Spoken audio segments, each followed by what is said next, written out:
ಬಾಲ್ಯ ಅಂತಂದ್ರೆ ಹಸಿವಿತ್ತು, ಅವಮಾನ ಇತ್ತು. ಇಡೀ ಊರಿನಲ್ಲಿ ಒಂದೇ ಒಂದು ನಮ್ಮ ಸಮುದಾಯದ ಒಂದು ಕುಟುಂಬ ಇತ್ತು. ಬಾವಿಗೆ ಹೋಗಿ ನೀರನ್ನ ನಾವು ಬಿಟ್ಟು ಹಾಗೆ ಇರಲಿಲ್ಲ, ಕೆರೆಗೆ ಹೋಗಿ ಸ್ನಾನ ಮಾಡುವ ಹಾಗೆ ಇರಲಿಲ್ಲ. ಗಡಿಗೆಗೆ ನೀರು ಹಾಕ್ಲಿಲ್ವ ಅನ್ನೋ ಕಾರಣಕ್ಕೆ ಬಾವಿಯಲ್ಲಿ ಎಂಜಲುಗಿದ್ಬಿಟ್ಟು ಬಂದ್ಬಿಟ್ಟಿದ್ದೀನಿ. ನನ್ನ ಸಹಪಾಠಿಗಳ ಜೊತೆಯಲ್ಲಿ ಓದಿದ್ದೇನೆ. ಅವರಿಗೆ ನಾನು ಮಾನಿಟರ್, ಲೀಡರ್, ಎಲ್ಲರಿಗಿಂತ ಬ್ರಿಲಿಯಂಟ್ ಸ್ಟೂಡೆಂಟ್ ಅಂದ್ಕೊಂಡು ಇಡೀ ಹುಡುಗರಿಗೆ ಕೆನ್ನೆಗೆ ಬಾರಿಸಿದ್ದೇನೆ. ಮೂಗಿಡ್ದು ಕೆನ್ನೆ ಬಾರಿಸಿ ಶಿಕ್ಷೆ ಕೊಡ್ತಾ ಇದ್ರು.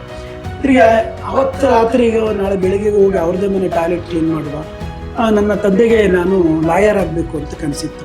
ನಾವು ಕಳ್ಕೊಂಡಿರೋ ಜಮೀನೆಲ್ಲವನ್ನು ಬಿಡಿಸ್ಕೋಬೇಕು, ಈ ಥರದ್ದೆಲ್ಲ ಕನಸಿತ್ತು ಅವ್ರಿಗೆ. ನನ್ನ ಅಪ್ಪ ಯಾವಾಗಲೂ ನಾನು 1994ನೇ ಇಸ್ವಿವರೆಗೂ ನನ್ನ ತಂದೆ ಬೇರೆಯವ್ರ ಮನೆಗಳಲ್ಲೂ ಕೆಲಸ ಮಾಡ್ತಾಯಿದ್ರು.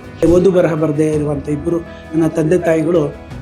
ನನಗೆ ದೇವರುಗಳ ಬಗ್ಗೆ ನಂಬಿಕೆ ಇಲ್ಲ. ನನಗೆ ನನ್ನ ತಂದೆ ತಾಯಿ ಬಗ್ಗೆ ನನಗೆ ತುಂಬ ನಂಬಿಕೆ.